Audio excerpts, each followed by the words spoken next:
Hello everyone. So our next topic is about regulation of urine output. ठीक है, तो body जो है उस यूरिन आउटपुट को रेगुलेट करती है दो सिचुएशंस के अंदर। सबसे पहली सिचुएशन हो सकती है डिहाइड्रेशन की।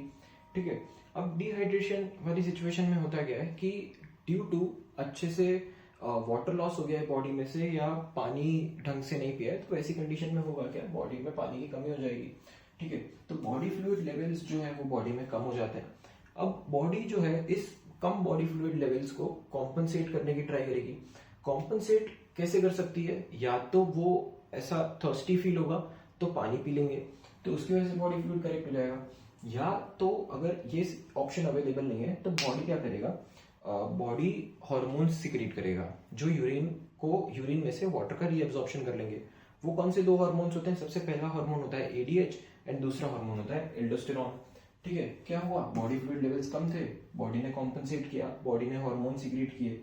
एडीएच का सिक्रीशन जो था वो होता है पोस्टीरियर पिट्यूटरी में से, और जो एल्डोस्टेरॉन का सिक्रीशन होता है वो होता है एड्रिनल ग्लैंड में से।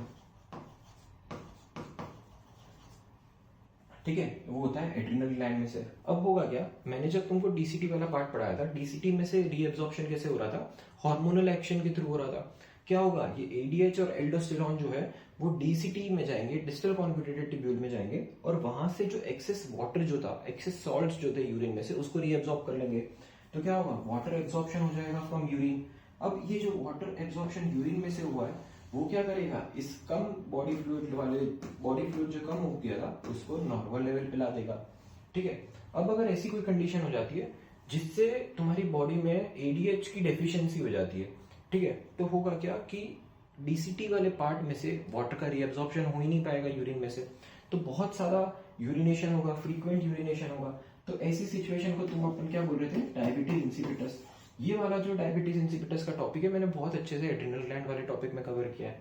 ठीक है, नेक्स्ट जो रेगुलेशन की बात आती है वो एडिक्वेट हाइड्रेशन में आती है। एडिक्वेट हाइड्रेशन का मतलब क्या है, नॉर्मल स्टेट ऑफ बॉडी है जहां पे बॉडी फ्लूइड लेवल्स भी नॉर्मल है। अब बॉडी फ्लूइड लेवल्स नॉर्मल है या बॉडी फ्लूइड लेवल्स ज्यादा है तो होगा क्या, ब्लड ऑस्मोलारिटी कम हो जाएगी और उसकी वजह से फ्रीक्वेंट यूरिनेशन, मतलब बॉडी फ्लूइड लेवल ज्यादा है तो बॉडी कैसे कॉम्पनसेट करेगी, यूरिनेशन करके। ठीक है, तो फ्रीक्वेंट यूरिनेशन होगा, ऐसी सिचुएशन को बोलते हैं पॉलीयूरिया। पॉलीयूरिया होगा तो उसकी वजह से क्या होगा, जो इंक्रीज बॉडी फ्लूइड लेवल्स थे वो बॉडी फ्लूइड लेवल्स जो थे वो नॉर्मल पे आ जाएंगे। ठीक है, तो इन दो मैकेनिज्म्स की वजह से बॉडी दो कंडीशंस में, डिहाइड्रेशन और एडिक्वेट हाइड्रेशन में, यूरिन को रेगुलेट करती है। ठीक है, नेक्स्ट थोड़े से कुछ मिसलेनियस टॉपिक्स आ जाते हैं जिसमें सबसे पहला टॉपिक आता है गाउट का। ठीक है, अब गाउट की कंडीशन में होता क्या है कि सपोज करो कि किडनी जो है वो ढंग से फंक्शन नहीं कर पा रही है, या तो किडनी खराब हो चुकी है, तो उसकी वजह से होगा क्या कि बॉडी के अंदर यूरिक एसिड जो है उसका लेवल बढ़ने लगेगा। अब अगर यूरिक एसिड का लेवल बढ़ रहा है तो यूरिक एसिड की एक प्रॉपर्टी होती है कि वो क्रिस्टलाइज हो जाता है, उसके क्रिस्टल्स बन जाएंगे। क्रिस्टलाइज का मतलब क्या होता है, सॉलिड फॉर्म में हो जाएगा। तो अब ये जो क्रिस्टल्स जो होते हैं यूरिक एसिड के, वो जाके अपने जॉइंट स्पेस में जाके डिपोजिशन होना लग जाता है इन क्रिस्टल्स का। तो ये जो डिपोजिशन होता है यूरिक एसिड का क्रिस्टल्स के फॉर्म में जॉइंट स्पेस में, उसको अपन बोलते हैं गाउट। ये गाउट जो होता है यूजुअली बिगर टो को अफेक्ट करता है। ये जो पांव का अंगूठा है उसको अफेक्ट करेगा, ये वाली जॉइंट स्पेस को अफेक्ट करता है। स्वेलिंग होगा, इन्फ्लामेशन होगा, दवाई लेने से ठीक हो जाएगा। नेक्स्ट जो टॉपिक आता है वो होता है आर्टिफिशियल किडनी का। ठीक है, अब सपोज करो किसी इंसान की एक किडनी काम करना बंद कर दी, कोई बात नहीं, दूसरी किडनी तो काम कर रही है, वो उसका काम करेगी। बट होगा क्या, ओवर द टाइम एक किडनी के ऊपर, जो किडनी फंक्शनल है उसके ऊपर दो किडनी का लोड आएगा, तो धीरे धीरे जो फंक्शनल किडनी थी वो भी काम करना बंद करेगी। तो ऐसी कंडीशन में या तो आप किडनी ट्रांसप्लांट करवा सकते हैं, वो सबसे फेवरेबल ऑप्शन है, बट यूजुअली किडनी मिलना बहुत मुश्किल होता है, तो लोग डायलिसिस करवाते हैं जिसको आर्टिफिशियल किडनी बोलते हैं।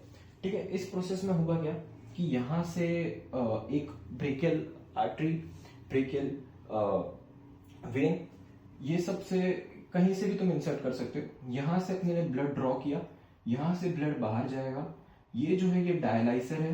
डायलाइसर क्या करता है कि आर्टिफिशियल किडनी है ना, मतलब जो काम नेचुरली किडनी अपनी बॉडी में कर रही थी वही डायलिसिस मशीन या डायलाइसर आर्टिफिशियली बाहर कर देता है बॉडी के।